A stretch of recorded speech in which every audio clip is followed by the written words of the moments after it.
Imagine being trapped in a world of endless white, where the horizon vanishes into ice and silence, where the air bites through layers of wool and hope alike, where your ship, once a symbol of pride and discovery, becomes your tomb. This is not fiction.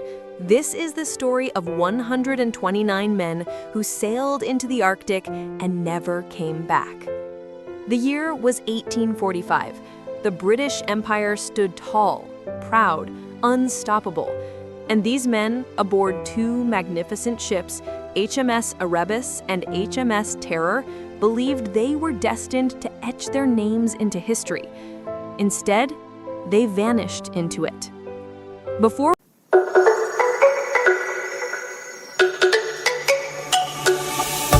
we dive deeper into this haunting tale of courage, pride, and unthinkable mystery, welcome to Singularity Animations, where history's greatest mysteries breathe again.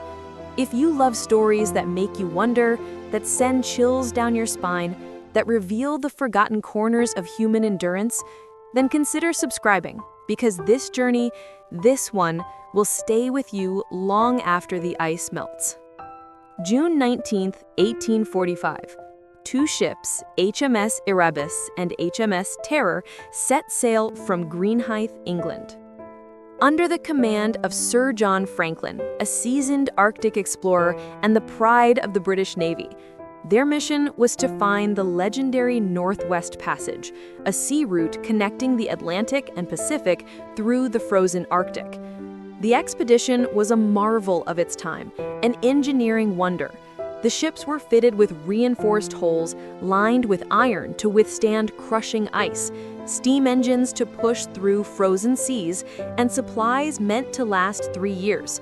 Each ship carried libraries, musical instruments, even fine china.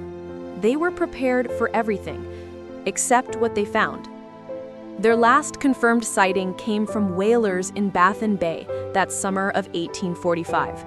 They waved goodbye, sails catching the northern wind, heading into Lancaster Sound and into oblivion. After that, silence. Months turned into years. No word, no trace, no return. Britain, gripped with anxiety, sent search expeditions, dozens of them, spanning over a decade.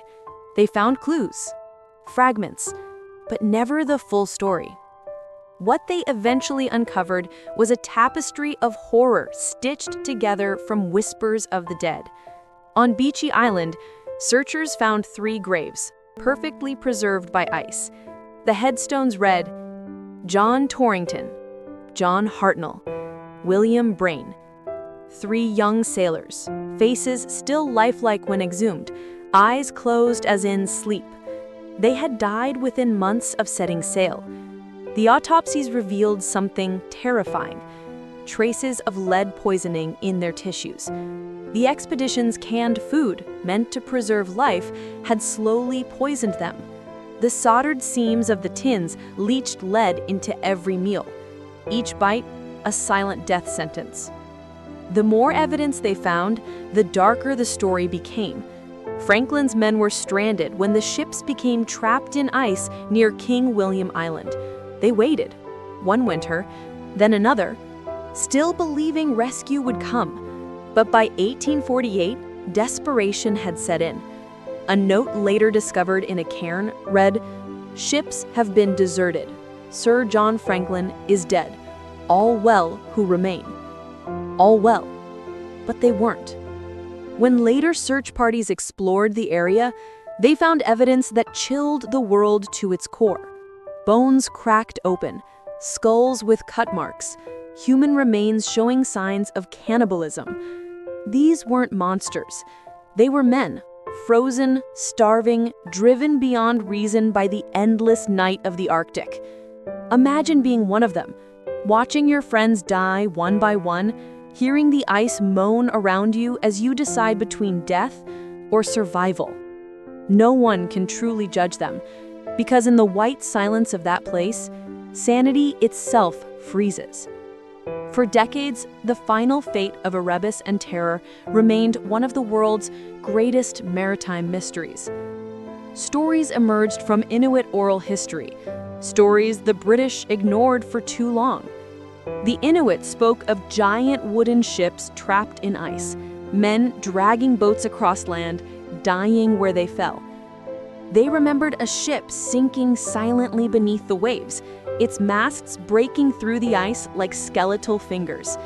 Those stories were passed down for over a century, until the 21st century proved them true. In 2014, nearly 170 years after the expedition vanished, HMS Erebus was finally found. It rested upright on the Arctic seafloor, its hull intact, as if frozen in time. And just 2 years later, in 2016, HMS Terror was discovered, astonishingly preserved, sitting quietly in Terror Bay. Drawers still filled with papers, china cups still in place, even the ship's bell still hanging. It was like a ghostly time capsule, whispering from beneath the ice. Inside those wrecks lay the answers historians had sought for over 150 years. Signs of hurried abandonment, clothing left behind, clues of the final desperate days. But one question remains unanswered. Why did everything go so wrong? Some blame the lead poisoning, weakening minds and bodies until chaos took over. Others suggest scurvy or botulism from spoiled food. Some point to poor leadership, that Franklin, though brave, was too old for such a mission, too stubborn to turn back. And then there are those who whisper about something deeper, something darker. Lesser-known Inuit accounts speak of men driven mad, hallucinating, running naked into the snow, of eerie lights dancing above the ice, strange sounds from the sea.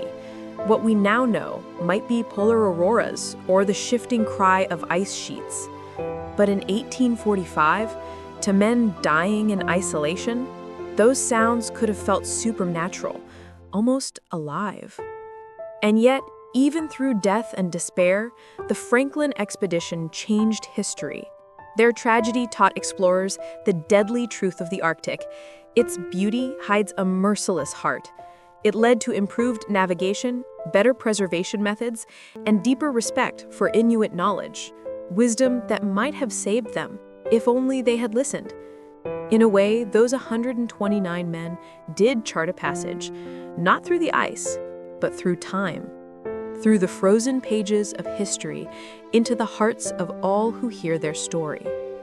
What haunts me most isn't their death, it's their faith.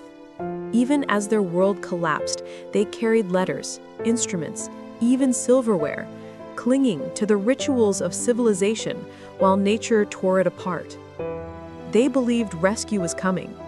They believed that England, home, was still waiting. That belief is perhaps the most human thing of all. And maybe, in a strange way, they did come home.